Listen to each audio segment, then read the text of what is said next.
Good morning dear students. Class 10th UP board physics का ये है वीडियो लेसन नंबर 7। और आज की क्लास में हम इस चैप्टर के कुछ इम्पॉर्टेंट न्यूमेरिकल्स को डिस्कस करेंगे। जैसा कि आपको पता है, लास्ट वीडियो में हमने लेंस के फॉर्मूले और रेखीय आवर्धन के फॉर्मूले कंप्लीट कर लिए थे। अब आज हम न्यूमेरिकल्स पढ़ेंगे जो इन्हीं फार्मूलों पे बेस्ड होते हैं। ठीक है, सो सभी लोग ध्यान से देखेगा। अब ये सब बताने से पहले आप लोग समझ लीजिए, हमारे दो फार्मूले यहाँ पर अप्लाई होंगे। पहला जो लेंस हमारा जो मिरर फार्मूला था, दर्पण का सूत्र जिसे बोलते हैं, वो है हमारा 1/f equal to 1/u plus 1/v। ठीक है। और दूसरा हमारा रेखीय आवर्धन, जिसके लिए जो फार्मूला था m इक्वल टू I/o या m इक्वल टू -v/u। ठीक है। और कुछ और इम्पोर्टेंट कंडीशन मैंने आपको बताई थी, जैसे कि अगर उत्तल दर्पण है तो u की वैल्यू माइनस रहेगी, f और v प्लस में रहेंगे। और अगर अवतल दर्पण है तो u की वैल्यू जो है माइनस में रहेगी और f की वैल्यू भी माइनस में रहेगी। v की वैल्यू कहीं कहीं पे प्लस भी होगी और कहीं कहीं पे माइनस भी होगी। ठीक है। और ये शायद आपने देखा होगा, जब मैंने चिन्ह परिपाटी आपको पढ़ाई थी तब आपको क्लियरली समझ में आ गए होंगे। तो आज का फर्स्ट न्यूमेरिकल स्टार्ट करते हैं। कह रहा है एक अवतल दर्पण जिसकी वक्रता त्रिज्या 40 सेंटीमीटर है के सामने एक वस्तु 10 सेंटीमीटर की दूरी पर रखी है। प्रतिबिंब की स्थिति, प्रकृति तथा आवर्धन ज्ञात करें। ठीक है।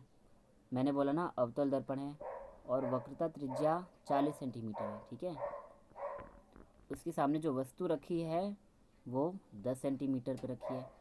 मैंने आपको बताया था, दर्पण से वस्तु की दूरी को हम u से रिप्रेजेंट करते हैं, और अगर अवतल दर्पण है तो u की वैल्यू हम लेंगे माइनस में। तो इसीलिए यहाँ पे क्वेश्चन में पहले ही दे रखा है, इन्होंने दिया है u is equal to -10 centimetre. क्यों? क्योंकि अवतल दर्पण है तो u की वैल्यू हम लेंगे माइनस में। इसके बाद r यानी कि जो वक्रता त्रिज्या है वो है हमारी 40 सेंटीमीटर, और हम वक्रता त्रिज्या यानी जो होती है हमारी फोकस दूरी की 2 गुनी होती है। यानी कि हम वक्रता त्रिज्या से अगर हम फोकस दूरी निकालेंगे तो f is equal to r/2 हो जाएगा, और इसके अकॉर्डिंग -40/2 करेंगे और आ जाएगा -20। अब वक्रता त्रिज्या और फोकस दूरी भी हमने माइनस में इसलिए ले रखी है क्योंकि अवतल दर्पण है, और मैंने बोला था कि अवतल दर्पण के केस में ये दोनों वैल्यूज़ माइनस में ही रहेंगी। आपसे पूछ रहा है प्रतिबिंब की स्थिति, प्रकृति तथा आवर्धन ज्ञात कीजिए। प्रतिबिंब की स्थिति यानी कि हमारा जो प्रतिबिंब है वो कहाँ पर बन रहा है, यानी कि हमको v की वैल्यू कैलकुलेट करनी है। ठीक है। तो हमारा जो फॉर्मूला होता है 1/f equal to 1/u plus 1/v। ठीक है। यहाँ से जब हम 1/v की वैल्यू निकालेंगे तो 1/v इक्वल टू हो जाएगा 1/f माइनस 1/u, क्योंकि u इस साइड में जब पक्षांतर करेगा तो माइनस में हो जाएगा। अब इसके बाद हम सारी वैल्यूज रख के 1/v की वैल्यू निकाल लेंगे। तो 1/f की जगह पर हम क्या रख सकते हैं, 1/-20। फिर माइनस में रखेंगे 1/f की वैल्यू जो कि है 1/10। ठीक है। तो 1/10 माइनस 1/20, जब इनको सॉल्व आउट करेंगे तो हमको 1/v की जो वैल्यू मिलेगी 1/20 मिलेगी। तो 1/v इक्वल टू 1/20, तो v इक्वल टू 20 सेंटीमीटर। यानी कि हमारा जो प्रतिबिंब है वो कितनी दूरी पर बनेगा, 20 सेंटीमीटर पे। और अगर मैंने बोला था कि v की वैल्यू पॉजिटिव है, इसका मतलब है कि वो दर्पण के दाएं तरफ बनने वाला प्रतिबिंब है। और दर्पण के दाएं तरफ अगर प्रतिबिंब बनता है तो वो कैसा होगा, आभासी होगा। ठीक है। तो देखो कंडीशन दे रखी है, अतः प्रतिबिंब दर्पण के पीछे 20 सेंटीमीटर की दूरी पर बनेगा। पीछे इन द सेंस दर्पण के दाईं तरफ। ठीक है। और वस्तु रखी थी बाईं तरफ। अब इसका आवर्धन और निकाल लेते हैं। तो आवर्धन के लिए एक फॉर्मूला आपको पता था, आवर्धन m equal to v minus u, sorry minus का v/u।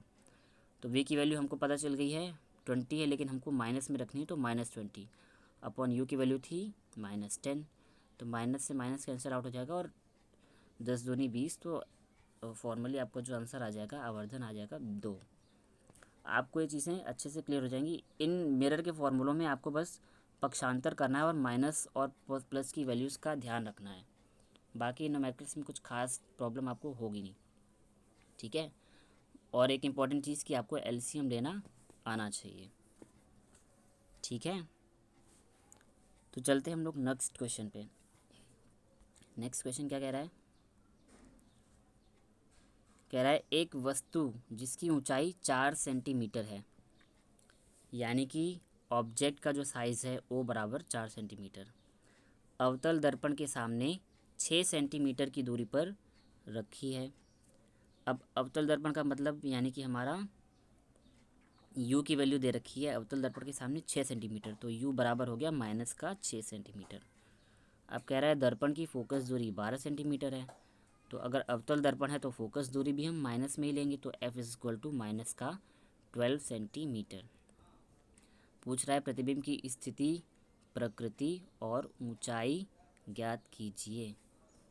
तो हमें पता है, हमको U और F की वैल्यू पता है, तो हम प्रतिबिंब की स्थिति यानी कि प्रतिबिंब कहाँ पर बन रहा है मीन्स V की वैल्यू निकालनी है, तो वो हम निकाल लेंगे। और जब हमको V की वैल्यू पता चल जाएगी, इसके बाद हम प्रतिबिंब की ऊंचाई को भी ज्ञात करेंगे। तो देख लीजिए, हमने फॉर्मूला में रख दिया 1/f equal to 1/u plus 1/v। तो यहाँ से जब 1/v की वैल्यू आएगी तो 1/v इक्वल टू हो जाएगा 1/f माइनस का 1/u, क्योंकि 1/u उधर पक्षांतर में जाएगा तो नेगेटिव में वैल्यू हो जाएगी। तो 1/v इक्वल टू क्या हो गया? माइनस का 1/12। अब ये माइनस में क्यों हो गया? क्योंकि f की वैल्यू थी -12, प्लस 1/6। ये इसलिए हो गया क्योंकि ये यहाँ पे बुक में एक स्टेप आपको गैप कर दिया गया है। बेसिकली क्या होगा, माइनस का 1/12 माइनस में माइनस का 1/6, तो माइनस माइनस प्लस हो जाएगा, तो डायरेक्टली यहाँ पे मेंशन कर दिया गया है माइनस का 1/12 प्लस 1/6। इन दोनों को जब हम एलसीएम लेके सॉल्व करेंगे तो 1/v इक्वल टू आ जाएगा 1/12 सेंटीमीटर, तो v की वैल्यू आ जाएगी 12 सेंटीमीटर, और वो भी धनात्मक में। अब v की वैल्यू पॉजिटिव है, तो मैंने फिर से बोला ना कि अगर v की वैल्यू पॉजिटिव आ रही है यानी कि जो प्रतिबिंब है वो दर्पण के पीछे यानी कि दर्पण के दाईं तरफ बनेगा। तो अतः प्रतिबिंब दर्पण के पीछे 12 सेंटीमीटर की दूरी पर बनेगा। अब आभासी बनेगा, क्योंकि मैंने बोला था जितने भी प्रतिबिंब दर्पण के बाएं तरफ बनेंगे वो सारे ही वास्तविक होंगे, और जो दाईं तरफ बनेंगे वो आभासी होंगे।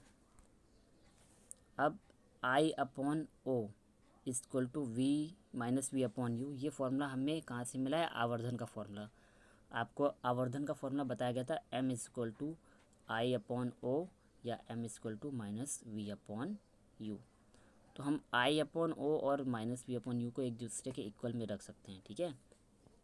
और हमसे क्या पूछा था? प्रतिबिंब की लंबाई पूछ रहा है ना। हमको ऑब्जेक्ट की लंबाई पता है, प्रतिबिंब की लंबाई यानी कि I की वैल्यू हम निकाल सकते हैं, ठीक है। तो देख लीजिए, पहले ही आपको O की वैल्यू यहाँ पर दे रखी थी। वस्तु की ऊंचाई O बराबर कितनी है? 4 सेंटीमीटर, और बाकी वैल्यूज़ हमने कैलकुलेट कर ली हैं। तो I/O equal to minus V/U जब करेंगे तो I की जो वैल्यू आ जाएगी वो हो जाएगी I equal to minus V/U into में O, ठीक है। तो माइनस V यानी कि V की वैल्यू हमारी 12 सेंटीमीटर आई थी, और माइनस में रख देंगे तो माइनस का 12 अपॉन में U, तो U की वैल्यू -6 थी, ठीक है। माइनस से माइनस कैंसिल आउट हो जाएगा, 6 दूनी 12, और इस 2 में 4 का मल्टीप्लाई कर देंगे तो 8 सेंटीमीटर, यानी कि हमारे जो प्रतिबिंब का आकार होगा वो 8 सेंटीमीटर का होगा। तो इसलिए प्रतिबिंब की ऊंचाई 8 सेंटीमीटर है। इसके बाद अगला क्वेश्चन कह रहा है, एग्जाम्पल नंबर 5, ये थोड़ा सा इम्पोर्टेंट है, इसे ध्यान से देखिएगा। कह रहा है सूर्य की प्रकाश किरणें मुख्य अक्ष के समांतर अवतल दर्पण पर गिरती हैं। प्रतिबिंब ध्रुव से 20 सेंटीमीटर की दूरी पर बनता है, और दर्पण की फोकस दूरी ज्ञात कीजिए और किरण आरेख के द्वारा समझाइए। अब यहाँ पे एक कंडीशन समझ लीजिएगा कि जो सूर्य की किरणें हैं वो मुख्य अक्ष के समांतर अवतल दर्पण पे गिर रही हैं, ठीक है। अब सूर्य कहाँ पर होता है? सूर्य की क्या दूरी हम लोग कैलकुलेट आउट कर सकते हैं?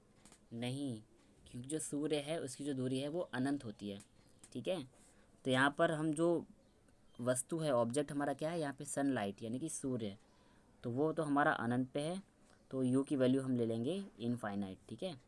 तो दिया है U इक्वल टू इनफाइनाइट यानी कि अनंत, ये कंडीशन है अवतल दर्पण के लिए। लेकिन जो प्रतिबिंब बन रहा था वो ध्रुव से 20 सेंटीमीटर की दूरी पर बन रहा है, लेकिन प्रतिबिंब हमारा वास्तविक बनेगा। ठीक है, तो इस कंडीशन में अब ये वास्तविक कैसे बनेगा, मैंने u की वैल्यू माइनस में क्यों रख दी है, इसके लिए आप सिंपल सी कंडीशन समझिएगा कि जो किरणें हैं वो दर्पण के समांतर आ रही हैं। ठीक है, और मैंने बोला था कि जब भी कोई किरण दर्पण के समांतर जाएगी तो वो टकरा कर मुख्य फोकस F से होकर गुजरेगी। तो हम जितनी भी किरणें दर्पण के समांतर गुजारेंगे वो सारी टकरा कर वापस जाएंगी कहाँ से, मुख्य फोकस F पर, और ये फोकस F पर ही जाकर अपना प्रतिबिंब बना लेंगी। तो बेसिकली अगर प्रतिबिंब V बराबर जो है -20 सेंटीमीटर है तो हमारी फोकस दूरी भी -20 सेंटीमीटर ही होगी। बाकी हम फॉर्मूले से भी कैलकुलेट कर सकते हैं। ठीक है, तो हम फॉर्मूला अप्लाई कर देंगे 1/f = 1/u + 1/v। तो हमको f की वैल्यू ही निकालनी है, तो 1/u की यहाँ पे तो 1/इनफाइनाइट हो जाएगा, माइनस में 1/v की जगह पे रखेंगे हम 1/20।